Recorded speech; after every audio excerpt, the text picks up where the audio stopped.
Dans cette matrice, on va pouvoir se laisser renaître.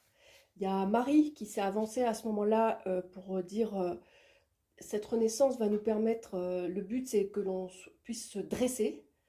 Il y a le trio Jeanne d'Arc, Marie-Madeleine et Jésus qui parlent d'être debout dans une dignité étincelante. Il y a vraiment cette notion d'être debout, d'être digne et de manière étincelante. Et il y a Aquanine qui s'est approchée aussi pour dire ne pas oublier la douceur, parce que sinon tout se casse la figure. La douceur n'est pas une option. La douceur qu'on peut se donner à soi-même n'est vraiment pas une option. Alors, tout ça pourquoi? Parce que je ne sais pas si vous avez remarqué, pour beaucoup d'entre nous, l'année 2025 a fait émerger comme une nouvelle personnalité, des nouveaux désirs. Ce qui nous fait vibrer peut avoir changé. Ce qui nous semble important, ce qui nous semble juste peut avoir changé. Comme si on changeait de personnalité en fait. Et nos vieux désirs sont comme des vieux oripeaux qui tombent comme une mue. C'est l'année du serpent de bois. Et cette année se termine en fait. Et les nouveaux désirs, ce qui est juste, ce que nous croyons juste, et ça peut prendre une nouvelle forme et une nouvelle perspective pour nous, et c'est complètement OK. Dans le sens où on pourrait se sentir déboussolé d'avoir cru à un truc pendant 20 ans ou 30 ans, et tout d'un coup on croit à autre chose, et c'est un peu désarçonnant, on change de perspective, on croyait que notre mission c'était ci, ça, puis finalement non, ça change ou quelque chose comme ça, et en fait c'est OK. Alors est-ce que ça veut dire qu'on avait tort avant? Ben non, pas du tout. C'est juste que avant, c'est avant qui nous a amenés jusqu'à ce maintenant. Et voilà, il y a une modification et c'est comme ça, on peut être dans cette nouvelle perspective. Et donc l'idée, c'est de ne pas résister à cette renaissance et à ces changements de qui l'on est. Euh,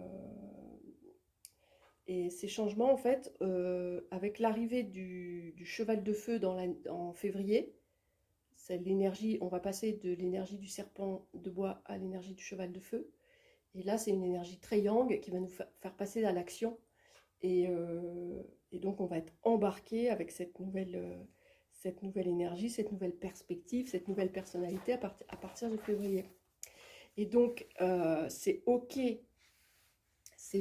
qu'on se retrouve au seuil de cet embarquement dans l'action, avec l'ego qui se questionne, qui se sent déstabilisé, à qui ça fait peur. Mais c'est aussi super OK qu'on se réjouisse et qu'on soit super en joie de ce qui s'en vient, parce qu'on en a un peu marre de la transformation. Hein. 2025, c'est bon, on a bien soupé.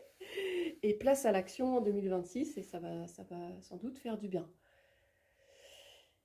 Et voilà pour la transmission. Donc je vous propose là de plonger dans la prière. Et donc on va commencer par appeler... enfin, je vous invite à vous placer dans un cercle de lumière pour délimiter votre espace souverain. À l'intérieur de ce cercle, il n'y a que vous et la communion avec votre âme et avec la source. On peut appeler autour de ce cercle tous vos guides de lumière, les guides qui ont participé aussi à cette canalisation, les anges, les archanges, avec qui vous plaisent, avec qui vous aimez travailler. Et là, l'idée, c'est qu'on on appelle nos moi supérieurs à venir descendre en nous, remplir ce cercle comme un cylindre qui vient de la source et qui va descendre jusqu'au cœur de la terre pour qu'on soit bien ancré. Et donc là, l'idée, c'est de se remplir l'énergie que nous recevons de la source et de nos âmes, c'est une énergie d'acceptation, une énergie de confiance et d'acceptation en notre devenir. Donc, je ne sais pas si vous sentez, voilà, comme ce bien-être qui arrive, moi, que je ressens beaucoup au niveau du plexus solaire.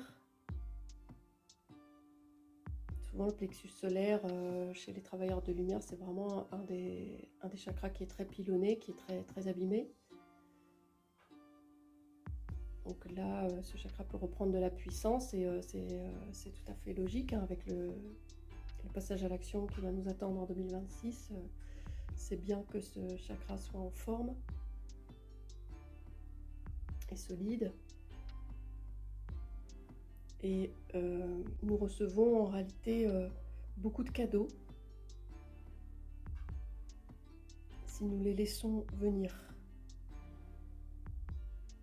Donc nous sommes invités à les accepter avec joie. Un cadeau, ça peut être un sourire dans la rue, ça peut être une ressource inattendue, ça peut être la lumière bienvenue de la rosée qui scintille le matin, ça peut être la paix, une paix intérieure, une amitié.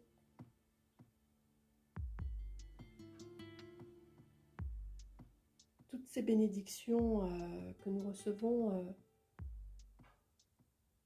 nous amènent à éprouver de la gratitude. Et cette gratitude nous permet d'avoir toujours plus confiance et d'être toujours plus dans l'acceptation de qui nous sommes et devenus et de qui nous sommes en train de devenir.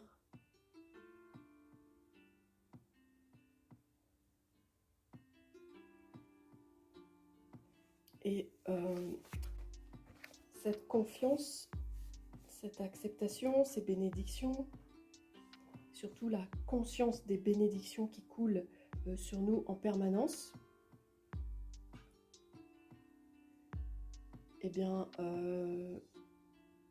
nous allons pouvoir visualiser que ça se répand sur tout le monde, surtout sur chaque être humain.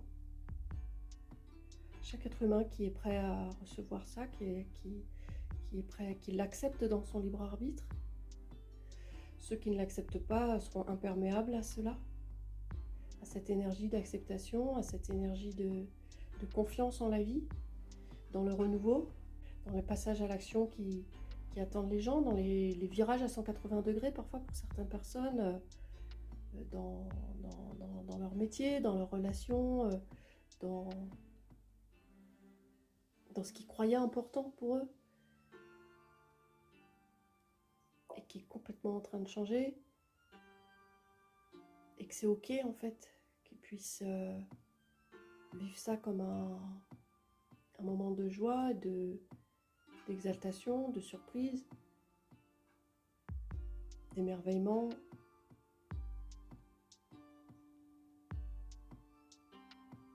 Avec beaucoup de bénédictions et de cadeaux qui arrivent, d'encouragement.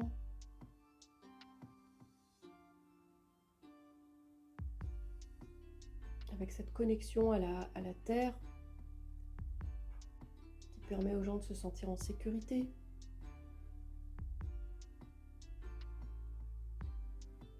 Quelles que soient les circonstances extérieures, malgré les tremblements, malgré la misère, la douleur qui est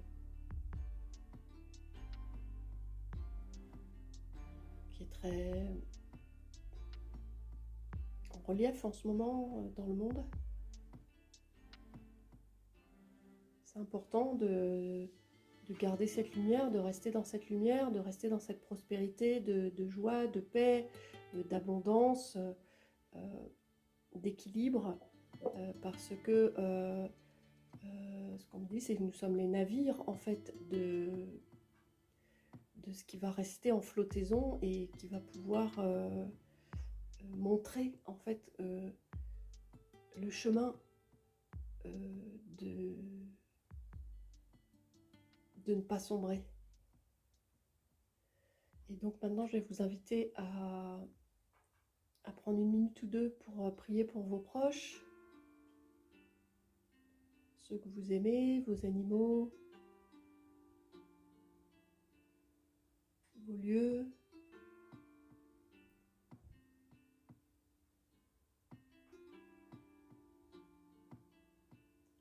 Vous pouvez leur apporter vos bénédictions.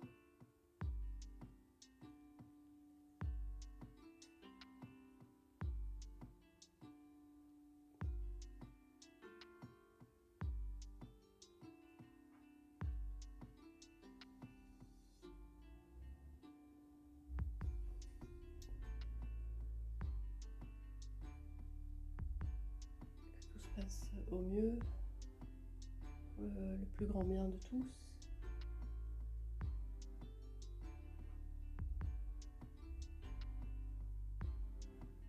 Que les obstacles inutiles soient dissous.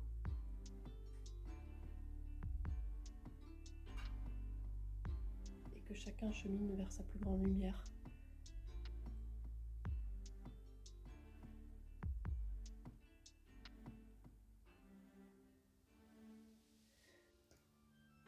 Nous approchons de la clôture de cette prière. Je vous remercie de votre patience parce que voilà, j'ai été en retard aujourd'hui. Je vous remercie de votre présence. Je vous remercie pour vos cœurs et pour l'importance qui naît de notre moment collectif.